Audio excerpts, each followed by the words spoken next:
Good morning. Thank you for tuning in to another edition of the Artist Abstract. We had quite the week today. I ended up having to take care of my brother's dog, which kind of threw my schedule into a tailspin, or my plans into a tailspin. Not like it completely derailed them, but like getting up at 5 in the morning to take the dog for a walk, which took a half hour, and then another half hour right before I went to work. It really kind of cramped my time schedule, which was rewarding in its own way. Got out in the morning watching the sunrise, which was really cool. But that being said, along with my job, buying us a couple cool lunches, it really threw my diet into a tailspin. I mean, how can you pass up free barbecue brisket and one of our famous hamburger stand joints? They catered out to that too. So those are two amazing meals that I was not saying no to. I mean, free food and free great food is even better. So with that being said, it's time to pivot and make a new start on that. As with my Japanese, well, let's say that I did get the budget finalized for the last remaining amounts, which includes the bookings of the hotels, which I got some amazing places in Tokyo and in Osaka and Kyoto. I'll be staying again at the Millennials in Shibuya, which is awesome. And we're going to be staying in a hotel in Akihabara. And then we'll be staying in the Millennials down in Kyoto and this really fancy hotel down in Osaka, which I'm really excited about because it's supposed to have really great reviews, really great amenities. So that's super exciting on that front.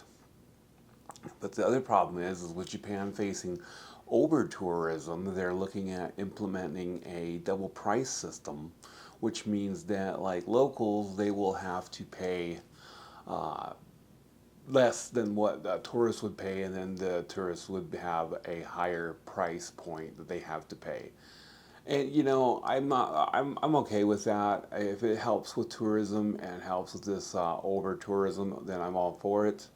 I'm sad to see some of the things that had to change because of over tourism, like the closing down of drinking in Shibuya Station and the banning of tourists in certain parts of Kyoto. And I know that a lot of the restaurants have changed their policies too on like sushi conveyor belts and other things like that. So it'll be interesting to see how Japan evolves and ends up handling this over tourism. But also during the week, I managed to go to a Beatles tribute concert, which was really cool. I mean, when you see your favorite band play, even if it is a tribute, it's really cool when you know every single song, every single lyric of every single album they play, and you can sit there and say, "Oh, that's the Rickenbacker 360 12 string, or that's the Gibson J160E acoustic electric, or the Hofner violin bass." I'm not just a fan; I am a huge fan of the Beatles. In fact, so much so that when I was in high school, I wanted to be John Lennon. I had the round glasses, the fur coat, the Epiphone Casino. I was every bit of John Lennon on that rooftop concert. So we all go through our phases. Mine was just what? I graduated in 2003 and the Beatles broke up in 70. So what, 40, 35, 40 years past my time? But that's the thing about it is that the Beatles are timeless. There's a whole new generation discovering their music and their lyrics. Some of the songs like Yesterday and Something are some of the most recorded songs out there. I was told by the tribute band, and I know that even Frank Sinatra covered Something. So that was really cool. The other thing that I did is our hometown had an comic convention. And it's a small town, so I wasn't expecting a lot. But can you really call it a comic convention? I mean, it really had the essence of an arts crafts flea market with I guess you say a dash. If we're making this recipe, a dash of the Comic Con. Elements of that. There was more Funko Pops than anything. See, for me, when I think of a convention, I went to the Anime Expo several years in a row, and that was wow. In fact, there was more people at this convention than there are in my town, which is about 60,000 people. So the line to that convention actually started at the front door and ended up 3 blocks down at my hotel that I was staying at, and that was wowing. I learned quick that if you wanted to get in, you did not take a backpack, you didn't take anything that you had to check in. You just went and you went through the side door, which was a no bag check door. And the other thing of it is when you have an anime or when you're cosplaying, a lot of the things you have to check in through another checkpoint. So, dude, people were standing out there for hours in the sun in their costumes, just baking. That's the other thing is that, like, I'm going from a town of 60,000 to a city of 41 million people, where that famous crosswalk, every 3 minutes, one of our smaller towns crosses that. And they have, like, I think it was like 3,000 people that cross it every 3 minutes during its peak hours. So, we have more antelope than we do people in this town, which is weird. And, well, we also have like this gang of turkeys that roams the city that pop up every now and then here or there. Strange, surreal, but that's what you get when you live in the wild. So, when I was at the convention, my friend, they bought me some really cool keychains for my backpack. So you see the Karami.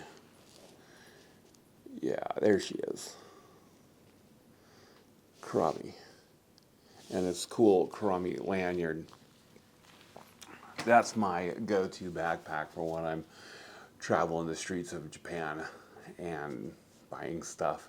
Also, when I'm packing, I'm going to be doing a packing segment next for the Japan trip. But like I said, I went to the tribute band and I went to the convention. So I'm going to show you some videos of that and show you the difference in it and talk a little bit about that. But thank you for tuning in. Here come on, flat top, he got grooving up slowly. He got choo-choo apple, he won holy roller. He got hair down to his feet. Got to be a joker, he just do what he please.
Okay, so you could see that the tribute band was actually pretty cool.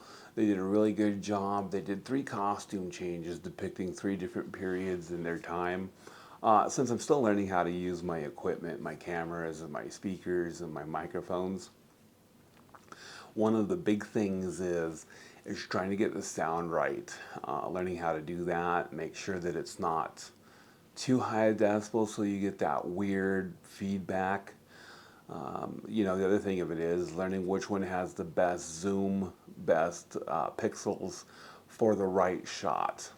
Right now I'm on my Sony VZ1F and I'm using the Rode 2 wireless microphones. So that makes a huge difference too in the sound quality of just doing this like studio style vlogging. But I found for like in the convention and stuff, my phone works great and you always have it. And when I'm in Japan, I'll definitely always have it because not only will I be taking pictures, but I'll also be doing videos and using it for the maps. Google Maps is by far amazing. And no, Google isn't sponsoring this, but Google Maps is by far the superior platform. You can like create all these kinds of lists of places you want to go and do with different icons, and it just kind of creates this picture of where you want to go or where you want to spend your time or how to properly plan for that. And I'm going to do that in a later segment along with my packing and a couple other pre-trip Japan trips vlogs. So I appreciate you guys tuning in, and hey, I hope you're here for the next segment at the end of the month. Well, I'm going to be doing more, but like here's the cool thing about today and what I was saying about pivoting is today is July 1st. So it's a really great earmark as to say we got 31 days for the month to see what kind of progress we can make, what kind of things we can accomplish, and where we can go with that, with opportunities and kicking indoors, kicking in the door of opportunities, so to speak, and see what we can do with that. So tune in next time. Thank you for joining us. This is The Artist Abstract.